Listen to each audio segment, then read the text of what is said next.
Assalomu alaykum. Mehri oftobdan qaynoq, mard jasur ko'ksi qalqon, kulgulari dunyolarga teng, bitta tanho obunachilarimiz va kuzatuvchilarimiz. Biz bugun tabriklar yomg'iri loyihasi orqali sizning dil to'rlaringizni chertmoqchi va qalbingizda buloq suvdek qaynab chiqadigan tilaklaringizni, dilso'zlaringizni, rahmatnoma, uzrnomalaringizni sohibalarga yetkazishlik xolis niyatimiz bor va bu niyatimizni amalga oshirishga tayyormiz. Siz bilan men boshlovchi Muborakxon bo'laman. Alo. Assalomu alaykum. Va alaykum assalom. Kim bu? Muhayyoxon onajonimiz bilan bog'landikmi? Ha, manman. Salomatsiz onajonim, kuningiz xayrli bo'lsin. Rahmat. Siz bilan tabriklar yomg'iri loyihasi sirli qo'ng'iroq sahifasidan bezovta qilyapmiz. Tabriklar yomg'iri sirli qo'ng'iroq sahifasidan. Xursandman, juda ham xursandman sizlar bilan. Mana bugungi kunning sohibasi qirolichasi ekansiz. Shu munosabat bilan sizni payg'ambarimizga chin ummat bo'lgan shukronali kuningiz bilan tabriklayman. Allohim cheksiz baxt, farzandingiz baxt kamolini ko'rib yuring ilohim. Eng ulug' ne'mat sog'lik tanangizni hech qachon tark etmasin. Bahor gullaridek ochilib yuring, hech qachon yuzingizdagi tabassum va nur go'zal chehrangizni tark etmasin deymiz. Rahmat kattakon, rahmat samimiy tilaklar uchun. Juda xursand bo'ldim. Hech kutilmaganda juda xursand bo'ldim. Samimiy tilaklar o'zlaringizga ham hamroh bo'lsin. Rahmat kattakon. Maşallah, Allohim bergan ne'matlarga shukrlar qilib, doimo Allohim degan bandalar qatorida bo'lib yuring ilohim. Inshaalloh, aytganlaringiz kelsin. Salomat bo'ling sizlar ham.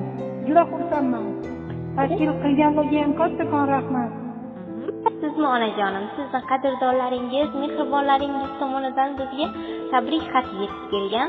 Shu o'rinda bir savol bilan murojaat qilmoqchiman. Qaysi yaqiningizdan kelgan deb o'ylaysiz? Qaysi yaqinimdan kelgan? Qizim bor, jiyanlarim bor, o'g'lim bor, opa-sing'illarim bor, jiyanlarim bor, endi hamma yaqinlarim bor. Hammasi ular meni yaxshi ko'radi, men ularni yaxshi ko'raman. Endi hozir bittadan birini kam deyolmayman. Hammasi bir-biridan yaqinman. Zo'r javob bo'ldi. Lekin sizning yaqinlaringiz, qadrdonlaringiz bu insonlarning orasida yo'q. Bizga tabrik yo'llagan insoningiz bu insonlarning orasida yo'q. Ana shunday doimo qadrdonlaringiz, qiz-o'g'illaringiz baxtlariga doim sog' salomat bo'ling degan holda biz o'zimiz sizga aytamiz. O'quvchilarim bor. Men abituriyent tayyorlaydigan o'qituvchiman. Balkim o'quvchilarimdir. Sizni qadrdonlaringiz onajonim juda ham yaxshi ko'rishadi. Siz ularni ardog'ida, e'zozida, doim hurmatida bo'lib yuring ilohim. Inshaalloh. Biz sizni u kishidan so'raganimizda bir ham ajoyib so'zlar bilan maqtagan qadrdoningiz, darddoshingiz, suhbatdoshingiz Rajabxon onajonim tomonidan yetib kelgan. O'rtog'im, dugonam, umri uzoq bo'lsin, ziyoda bo'lsin. Farzandlarning rohatini ko'rsin, meni eslabda Alloh eslasin uni har daqiqada. Ilohim aytganingiz kelsin. Unda shunday iliq dil so'zlari, shirin tilaklar bilan dugonajoningizdan kelgan tabrikni o'qib eshittirsam maylimi? Rahmat, eshitaman. Rahmat. Uni boshladim. Assalomu alaykum. Men uchun qadri qaddidan baland, yuragimda o'rni beqiyos qadrdonim. Go'zal, mehrli, nur yuzli dugonajonim Muhayyoxon. Seni bugungi shukronali kuning bilan chin qalbimdan muborakbod etaman. Doimo o'ylagan yaxshi niyatlaringga yetib yurishingni tilab qolaman. Doimo bu gul yuzli chehrangdan, kulgu labingdan esa tabassum arimasligini, bu quyosh taftidek qaynoq qalbing esa xursandchiliklarga lim-molim bo'lishini tilayman. Sen men uchun tayanch, dardkosh, mehribon suhbatdosh, nayinki eng yaqin insonsan. Sen bilan tanishib do'st tutingan paytlarimga shukrlar aytaman. Aziz dugonajonim, bo'lgan kuning bilan chin yurakdan muborakbod etaman. Tabriklayman. Hayotingda har doim baxt,